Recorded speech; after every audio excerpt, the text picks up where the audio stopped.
आज का हमारा चैप्टर है हायर परचेज सिस्टम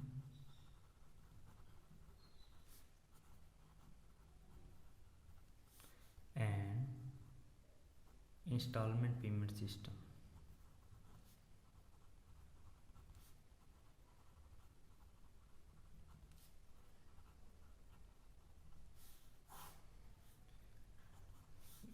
जब भी एक बिजनेसमैन अपना बिजनेस ऑपरेट करता है तो उसे बहुत सारे फिक्स एसेट्स की रिक्वायरमेंट होती है। अब वो फिक्स एसेट्स ऐसी भी हो सकती है जिनकी वैल्यू बहुत ज़्यादा हाई हो और वो एक साथ इतनी पेमेंट नहीं कर सके। तो जब भी एक बिजनेसमैन कोई भी एसेट्स खरीदता है, फिक्स एसेट्स या कोई भी गुड्स खरीदता है, तो उसके पास हमेशा दो ऑप्शन अवेलेबल रहते हैं। पहला है लमसम पेमेंट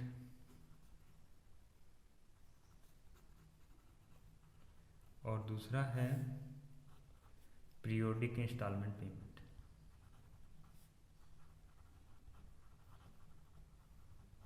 लमसम पेमेंट का ऑप्शन अगर वो चूज़ करता है तो उसे जो भी प्राइस है, जैसे हम यहाँ एग्जांपल लेते हैं एक मशीनरी का जिसका कैश प्राइस है 3 लाख। अब वो 3 लाख उसे एट ए टाइम जब वो मशीनरी बाय कर रहा है तभी पे करने होंगे। लेकिन अगर वो चूज़ करता है पीरियोडिक इंस्टॉलमेंट मेथड तो उसे एट ए टाइम जब वो बाय कर रहा है या पोजेस कर रहा है किसी भी एसेट को या मशीनरी को, जब पोजेस कर रहा है तब उसे पे नहीं करने, वो धीरे धीरे करके उसे इंस्टॉलमेंट में पे करनी है। अब ये ऑप्शन अगर वो अडोप्ट करता है तो इसमें भी दो ऑप्शन उसके लिए अवेलेबल रहते हैं। पहला है हमारा हायर परचेज और दूसरा हमारा इंस्टॉलमेंट पेमेंट।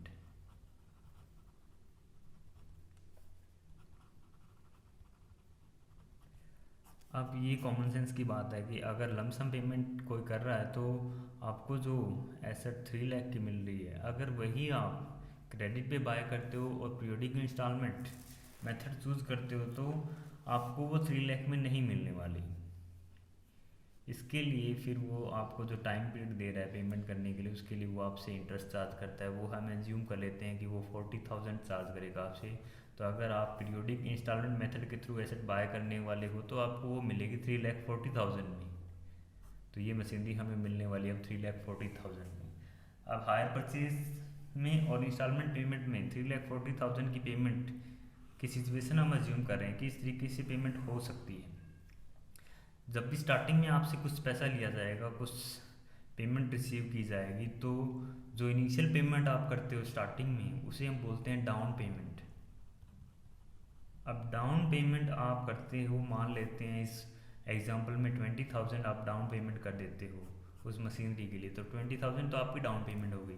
उसके बाद हम एज्यूम करते हैं कि 4 इक्वल इंस्टॉलमेंट आपने क्रिएट की। अब वो 4 इक्वल इंस्टॉलमेंट आपकी फिर बन जाएगी 80,000। अब ये इंस्टॉलमेंट आपकी मंथली भी हो सकती है और क्वार्टरली भी हो सकती है, वो डिपेंड करता है एग्रीमेंट की टर्म्स के अकॉर्डिंग। अब हायर परचेज सिस्टम से आप चाहे बाय करो चाहे आप इंस्टॉलमेंट पेमेंट सिस्टम से बाय करो, आपके जो पेमेंट का वे रहेगा वो सेम रहेगा। इट मीन सबसे पहले आपको डाउन पेमेंट करनी होगी, उसके बाद बाकी की जो इंस्टॉलमेंट है वो आपको पे करनी होगी। First, second, third and fourth जो भी जितनी भी इंस्टॉलमेंट आपने क्रिएट की है वो आप धीरे धीरे करके पे कर दोगे। अब अगर दोनों सेम है तो फिर इनमें डिफरेंस क्या है। अब हम डिफरेंस की बात करते हैं। डिफरेंस स्टार्टिंग पॉइंट से हम स्टार्ट करते हैं कि जैसे ही आपने डाउन पेमेंट की, इंस्टॉलमेंट पेमेंट मेथड अगर आप चूज़ करते हो तो आपको डाउन पेमेंट करते ही मशीनरी की ऑनरशिप और पोजेसन दोनों प्राप्त हो जाएंगे। जैसे अगर आप इंस्टॉलमेंट पेमेंट सिस्टम चूज़ करते हो, आपने डाउन पेमेंट की, तो जो सेलर है वो आपको ओनरशिप और पोजीशन दोनों ट्रांसफ़र कर देगा। ये है इंस्टॉलमेंट पेमेंट सिस्टम। अगर आप हायर परचेज सिस्टम के थ्रू मशीनरी बाय करने वाले हो तो उस केस में क्या होगा, सेलर आपको सिर्फ और सिर्फ देगा पोजेशन जब आपने डाउन पेमेंट की है। हायर परचेज में ऑनरशिप कब ट्रांसफ़र होगी, जब आप लास्ट इंस्टॉलमेंट की पेमेंट कर दोगे।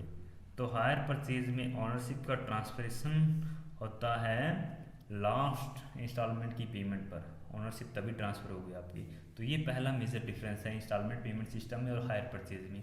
अब हम बात करते हैं नेक्स्ट डिफरेंस की। जो नेक्स्ट डिफरेंस इसी से निकल के आ जाता है हमारा कि नेक्स्ट डिफरेंस जैसे ही इंस्टॉलमेंट पेमेंट सिस्टम ने हमने डिस्कस किया कि 20,000 की आप डाउन पेमेंट कर देते हो तो आपको ओनरशिप और पोजेसन दोनों मिल जाते हैं। तो इन केस अगर बायर डिफ़ॉल्ट करता है इंस्टॉलमेंट पेमेंट में, इट मीन्स कि उसने थर्ड और फोर्थ इंस्टॉलमेंट पेमेंट नहीं की, तो सेलर को इस केस में क्या राइट होंगे? इंस्टॉलमेंट पेमेंट सिस्टम में सेलर केवल और केवल आपके खिलाफ केस फाइल कर सकता है, और बाकी की जो अमाउंट है, जैसे यहाँ पर है 1,60,000 अमाउंट के लिए वो केस फाइल कर सकता है और रिकवर कर सकता है वो अपनी बाकी की पेंडिंग अमाउंट।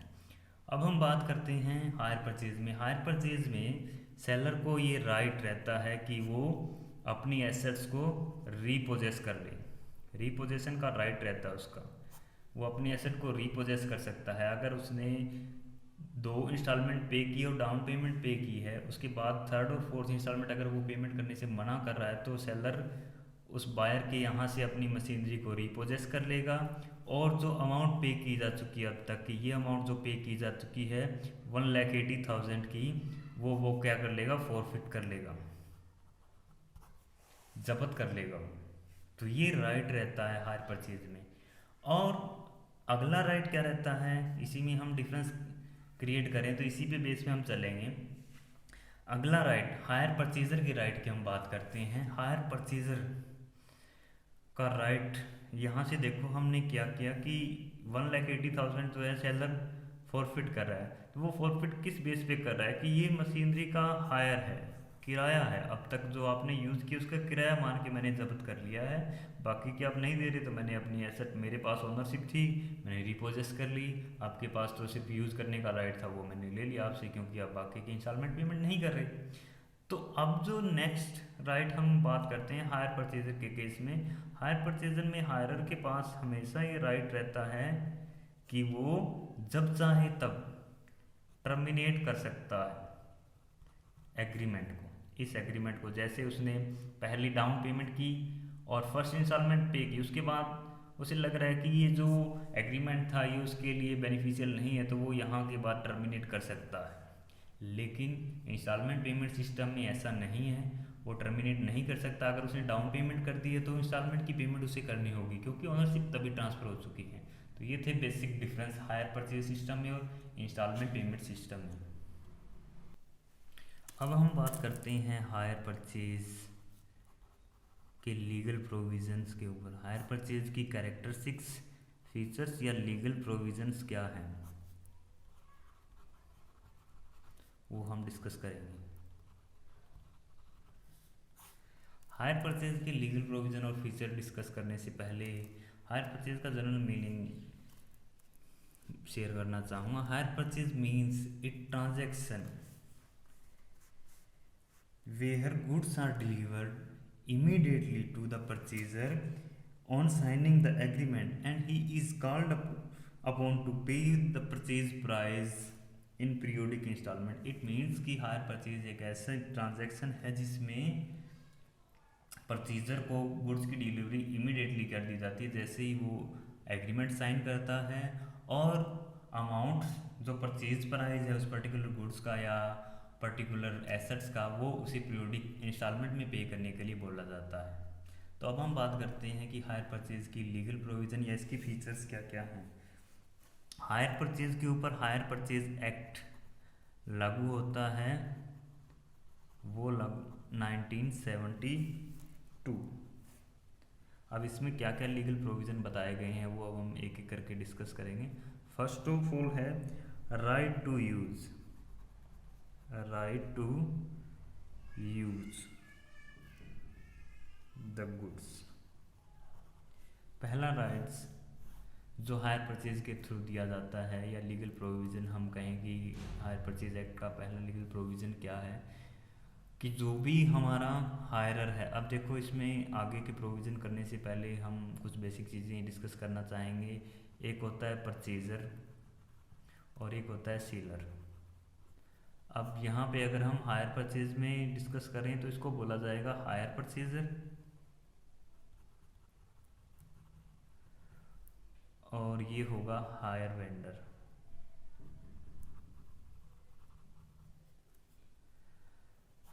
या इसको हायरर भी बोल दिया जाता है।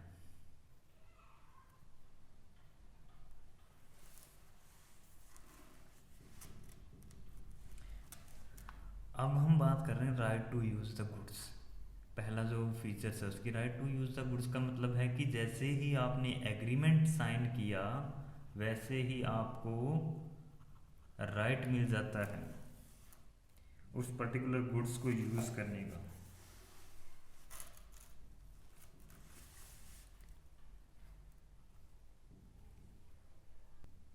जैसे लास्ट एग्जांपल में हमने मशीनरी बाय की, तो जैसे ही एग्रीमेंट साइन होता है, एग्रीमेंट साइन होते ही जो हायर परचेजर है वो उस मशीनरी को यूज़ करने का राइट प्राप्त कर लेता है। अब हम चलते हैं नेक्स्ट लीगल प्रोविज़न के ऊपर या फीचर्स के ऊपर, वो है पेमेंट इन इंस्टॉलमेंट। जो सेकंड प्रोविज़न है या फीचर्स है हायर परचेज की, वो क्या है कि इसमें जो मशीनरी का परचेज प्राइस है उसकी पेमेंट इंस्टॉलमेंट में होगी, पीरियोडिक इंस्टॉलमेंट में। अब वो इंस्टॉलमेंट आपकी मंथली, क्वार्टरली या ईयरली हो सकती है। अब जैसे ही एग्रीमेंट साइन होता है उस एग्रीमेंट में कुछ एक मुख्य टर्म्स जो लिखी जानी चाहिए वो कुछ इस प्रकार से है कि सबसे पहले तो आप जो दोनों पार्टीज़ के नाम लिखोगे, उसके बाद आप उस पर्टिकुलर एसेट जिसको बाय किया जा रहा है उसका higher purchase price, cash price, और उसके बाद नंबर ऑफ इंस्टॉलमेंट और अमाउंट ऑफ इंस्टॉलमेंट आप मेंशन करोगे। अब थर्ड हमारा जो प्रोविज़न या फीचर्स है इसकी वो है ownership of goods.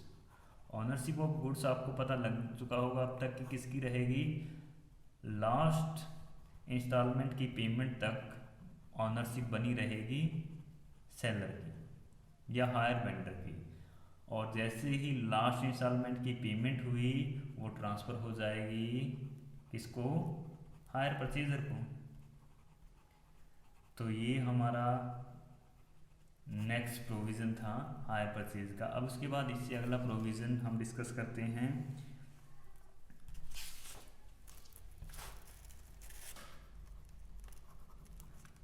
Right to the hirer to purchase with rebate. Hirer को ये राइट रहता है कि वो रिबेट के साथ परचेज कर सकता है। अब इस प्रोविज़न को समझने के लिए हम पहले एक एग्जांपल ले लेते हैं। जैसे अभी हमने लिया था वही हम सेम कंटिन्यू करते हैं कि हमने लिया था मशीनरी का एग्जांपल, उसका हायर परचेज प्राइस था 3,40,000, उसका कैश प्राइस था 3 लाख। अब हायर चार्जेज डिफरेंस है किसका, हायर परचेज प्राइस में से हम कैश प्राइस अगर लेस कर देंगे तो वो हमारा आ जाएगा हायर चार्जेज। वो है इस क्वेश्चन, इस एग्जांपल में 40,000। नंबर ऑफ इंस्टॉलमेंट हमारी कितनी थी, टोटल नंबर ऑफ इंस्टॉलमेंट हमारी थी 4। अब हमने जैसे उसी एग्जांपल में ये अज्यूम किया था कि वो पेमेंट करता है इंस्टॉलमेंट की, जितनी उसने पेमेंट की है वो है 2 इंस्टॉलमेंट अब तक उसने पे कर रखी है, इट मीन्स 2 अभी भी बाकी है। तब इसी एग्जांपल के ऊपर अगर हम इस प्रोविज़न को डिस्कस करना चाहें तो कुछ इस तरीके से डिस्कस किया जा सकता है कि हायरर के पास राइट होता है कि वो कुछ रिबेट के साथ पूरी एसेट्स की बाकी की जो अमाउंट पेंडिंग है उसकी रिबेट ले करके पेमेंट करके वो परचेज कर सकता है एसेट को। एक एग्जांपल जो हमने लिया इसके थ्रू देखेंगे कैसे। अब तक हमारा जो हायरर है उसने पे कर रखा है, डाउन पेमेंट पे की है 20,000 की, और फर्स्ट इंस्टॉलमेंट थी 80,000 और सेकंड थी 80,000। इट मीन्स टोटल मिला के उसने पे किया है 1,80,000। अभी तक जो पेंडिंग इंस्टॉलमेंट है या पेंडिंग जो अमाउंट है वो है 80,000 के हिसाब से 2 इंस्टॉलमेंट हमारी पेंडिंग है, इट मीन्स 1,60,000 अभी तक हमारा पेंडिंग अमाउंट है। अब जैसे ही इस स्टेज पे वो पहुंचता है तो उसके पास किसी भी स्टेज के ऊपर, इट मीन्स डाउन पेमेंट के बाद भी, पहली इंस्टॉलमेंट की पेमेंट के बाद या सेकंड या थर्ड इंस्टॉलमेंट की पेमेंट के बाद, जब वो चाहे तब वो बाय कर सकता है रिबेट के साथ। अब जैसे अगर यहाँ पे वो चाहता है कि ये एसेट वो बाय कर ले, कम्प्लीटली पेमेंट कर दे, तो कैसे पेमेंट करेगा, उसे पूरा का पूरा 1,60,000 पे करने की ज़रूरत नहीं है। क्यों? क्योंकि उसे रिबेट मिलेगी। अब वो रिबेट कैसे कैलकुलेट करेंगे, उसके लिए फॉर्मूला हमें दिया गया है। रिबेट इज इक्वल टू आपका होगा 2/3 इंटू में हायर चार्जेस इंटू में number of instalment not yet due, जो अब तक ड्यू नहीं हुई है, डिवाइड कर दो आप इसको टोटल नंबर ऑफ इंस्टॉलमेंट से। ये आपका फॉर्मूला रहेगा। तो इसी एग्जांपल में अब हम इसमें वैल्यू पुट कर देते हैं। 2/3 हायर चार्जेस हमारा कितना था 40,000। 40,000 को अब हमें मल्टीप्लाई करना है number of instalment yet not due, कितनी ड्यू नहीं हुई, 2 अब तक ड्यू नहीं हुई, divide by total number of instalment. Total number of instalment हमारी कितनी थी 4, तो ये आ गया 20,000 को आप 2 से मल्टीप्लाई करोगे 40,000 इट मीन्स 40,000 डिवाइड बाय 3, ये आ जाएगा 13333, अप्रोक्सीमेटली 13,333 रुपीज़ आ गए। अब उसके पास हायरर के पास ये राइट है कि वो ये रिबेट लेस कर करके जितना अमाउंट अभी पेंडिंग है उसमें से ये रिबेट लेस करके वो अमाउंट पे करके एसेट बाय कर सकता है। इट मीन्स 1,60,000 में से आप लेस कर दो 13,333। अब ये लेस करने के बाद आपके पास जो भी आंसर आएगा, जैसे यहाँ पे हमारा आंसर आएगा 1,46,667 अप्रोक्सीमेटली ये आंसर आएगा हमारा। तो ये अमाउंट पे करके एसेट बाय कर सकता है हायर। तो ये उसके लिए हमेशा एक राइट अवेलेबल रहता है उसको। अब हम चलते हैं नेक्स्ट प्रोविज़न के ऊपर, जो कि है हायर परचेज का। When default is made in the payment of installment, अगर जो हायरर है वो इंस्टॉलमेंट पेमेंट करने में डिफ़ॉल्ट करता है, इट मीन्स वो इंस्टॉलमेंट पे नहीं करता, तब हायर वेंडर के पास क्या राइट है।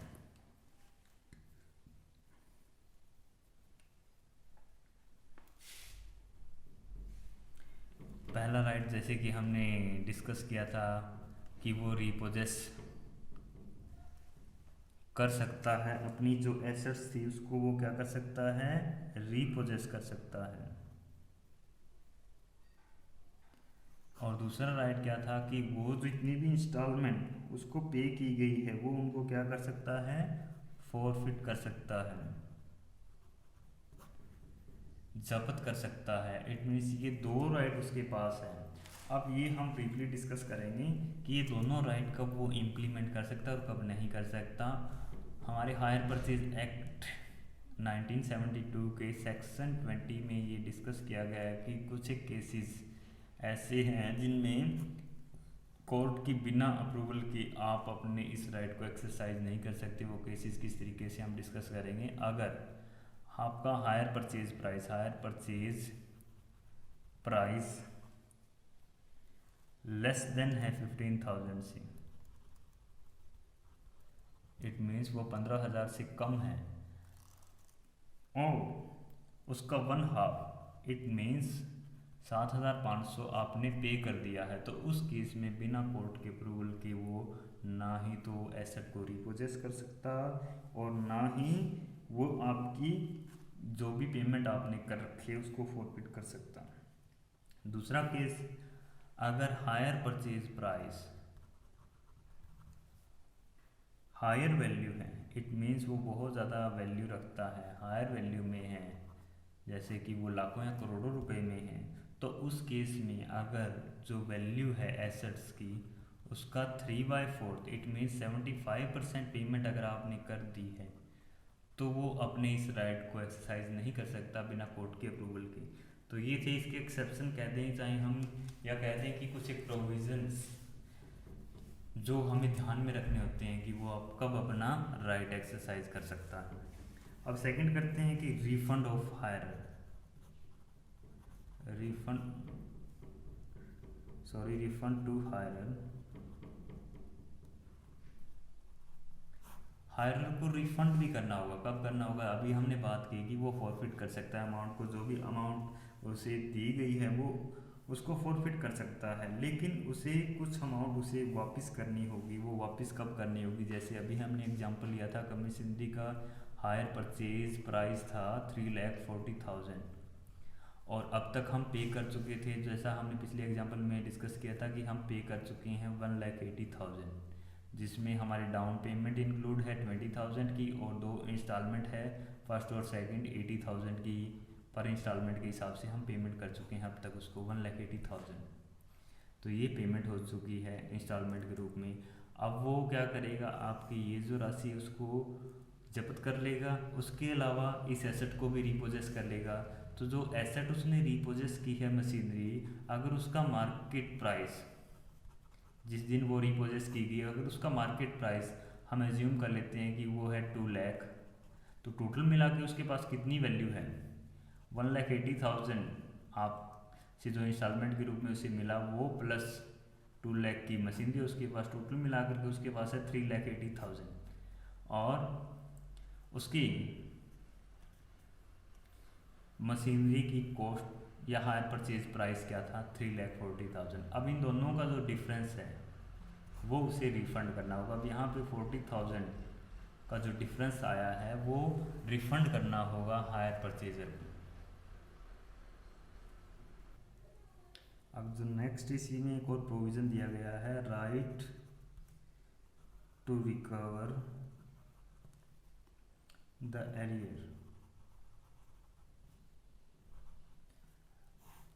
हायर वेंडर को एक ये भी राइट है कि जितनी इंस्टॉलमेंट आपकी ड्यू हो चुकी है अगर उनकी फुल पेमेंट अब तक आपने नहीं की है तो वो एरियर अपना रिकवर कर सकता है, वो कोर्ट में केस फाइल कर सकता है। जैसे कि अब यही एग्जांपल अगर हम कंटिन्यू करते हैं, मान लेते हैं कि 3,40,000 उसका हायर परचेज प्राइस था, ये पेमेंट आप कर चुके, डाउन पेमेंट और फर्स्ट इंस्टॉलमेंट और सेकंड इंस्टॉलमेंट, और अगर यहाँ पर थर्ड इंस्टॉलमेंट की ड्यू डेट आ चुकी थी और आपने अब पे करने से मना कर दिया है, तो वो थर्ड इंस्टॉलमेंट के लिए आपके खिलाफ कोर्ट में केस फाइल कर सकता है, इशू कर सकता है आपको। नेक्स्ट प्रोविज़न हायर परचेज का, liability of hire purchaser to keep goods in good condition. Hire purchaser की ये लाइबिलिटी है कि वो गुड्स को गुड्स कंडीशन में मेंटेन करके रखे। जैसे वो अपनी एसेट्स या गुड्स को मेंटेन करके रखता है वैसे ही वो उन गुड्स को मेंटेन करके रखे, क्योंकि उसकी ओनरशिप उसके पास नहीं है तो वो बिल्कुल भी लापरवाह तरीके से उसका यूज़ न करे। नेक्स्ट प्रोविज़न है इसका, loss occurring to goods has to be borne by seller। It means अगर लास्ट इंस्टॉलमेंट की पेमेंट से पहले, इट मीन्स ओनरशिप की ट्रांसफरेशन से पहले अगर एसेट्स में कोई भी लॉस आपको होता है या नॉर्मल आपको रिपेयरिंग करवानी पड़ती है, तो वो लॉस कौन सफ़र करेगा? सेलर सफ़र करेगा, जब तक कि ओनरशिप ट्रांसफ़र नहीं हो जाती, क्योंकि ओनरशिप और रिस्क हमेशा साथ साथ चलते हैं। अब हम नेक्स्ट प्रोविज़न की बात करते हैं, नो राइट टू सेल और प्लेस द गुड्स। उसके पास, हायर परचेजर के पास गुड्स को अगेन सेल करने का और उसे गिरवी रखने का अधिकार नहीं होता, क्योंकि ओनरशिप उसके पास ट्रांसफ़र नहीं होती जब तक कि वो लास्ट इंस्टॉलमेंट की पेमेंट नहीं कर दी। तो लास्ट इंस्टॉलमेंट की पेमेंट तक वो आगे न तो उस गुड्स को या उस एसेट को सेल कर सकता और न ही गिरवी रख सकता। तो ये थे हायर परचेज के कुछ लीगल प्रोविजन। उसके बाद आपके साथ डिस्कस किए गए हैं बुक में हायर परचेज प्राइस सिस्टम और क्रेडिट सेल में क्या डिफरेंस है, वो आप लोग स्टडी कर लो। और अगर कोई भी प्रॉब्लम आए तो हम डिस्कस करेंगे। उसके बाद आपको कुछ एक बेसिक टर्म्स बताए गए थे, बेसिक टर्म्स जो हायर परचेज प्राइस सिस्टम में यूज होंगी, जैसे कि first of all cash price, फिर हायर परचेज प्राइस, और एक है हमारा हायर चार्जेस। तो ये वैसे तो पहले ही डिस्कस किए जा चुके हैं, लेकिन एक बार फिर से कैश प्राइस, वो प्राइस जो अगर आप लंप सम पेमेंट करते तो वो एसेट्स जिस वैल्यू में आपको मिल जाती वो प्राइस कैश प्राइस कहलाएगा। हायर परचेज प्राइस, अगर आप इंस्टॉलमेंट में पेमेंट कर रहे हो तो आपको वो पर्टिकुलर एसेट्स किस वैल्यू में प्रोवाइड करवाई जा रही है वो है hire purchase price. Higher charges, higher purchase price में से अगर हम कैश प्राइस लेस कर देंगे तो जो वैल्यू आएगी वो हमारा रहेगा हायर चार्जेस। इट मीन्स जो एक्स्ट्रा आप चार्ज कर रहे हो, एक्स्ट्रा आप चार्ज कर रहे हो इंस्टॉलमेंट में पेमेंट लेने के बदले में, वो हमारा है हायर चार्जेस। तो आज के लिए इतना ही, बाकी इसका अकाउंटिंग ट्रीटमेंट हम कल के लेक्चर में करेंगे। थैंक्स।